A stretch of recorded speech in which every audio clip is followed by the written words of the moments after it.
At my father's anniversary dinner, my 7-year-old tugged my sleeve and whispered, "Mommy, why don't we get real food?"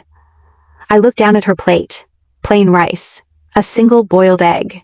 While 6 feet away, my stepsister's kids were cutting into filet mignon on the good china, the china that used to be my mother's. Nobody said a word. My father just kept refilling his wine glass like he hadn't heard her. I smiled at my daughter, folded my napkin, and stood up.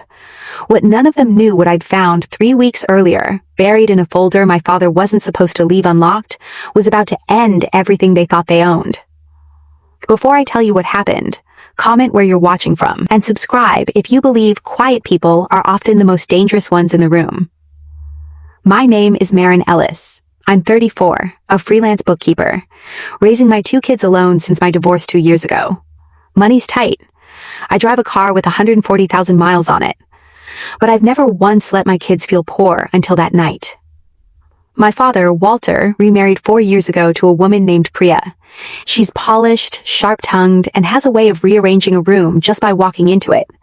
Her daughter, my stepsister Renata, married into money a husband who owns 2 car dealerships. Renata's kids get everything.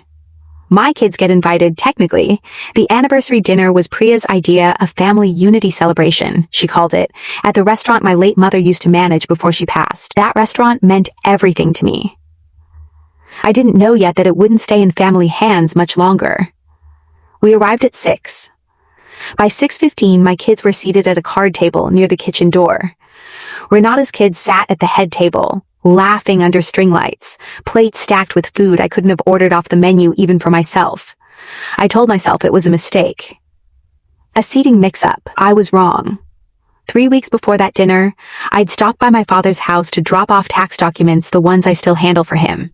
Out of habit, out of love. His study door was open. On the desk sat a folder labeled Ellis Family Trust Restructuring. I wasn't snooping. I was collecting his mail like always. But my name was on the folder tab, so I opened it. Inside were transfer documents. My mother's restaurant, the one she'd built from nothing. The one she'd written into a trust specifically for her grandchildren's education, was being retitled. Not to my father. Not to me or my siblings.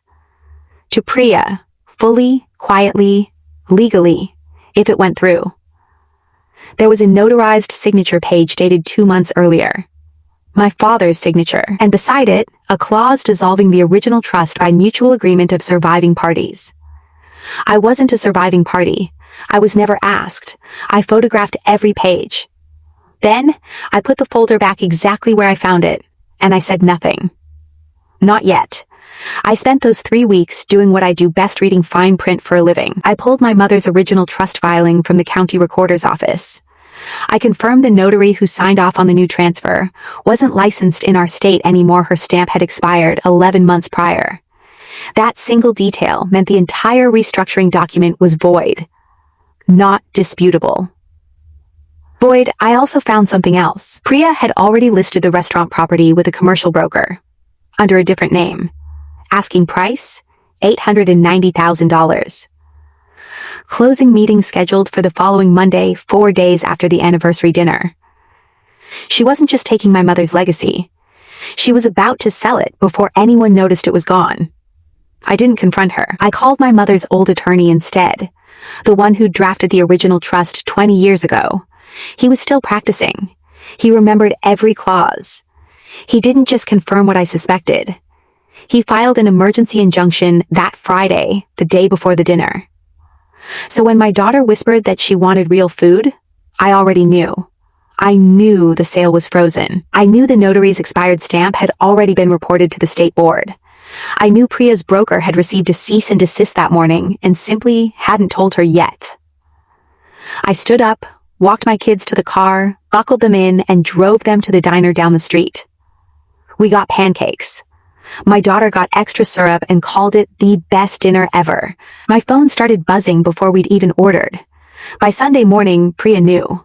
The broker called her, furious, asking why she hadn't disclosed a pending injunction. My father called me 12 times. I answered the 12th.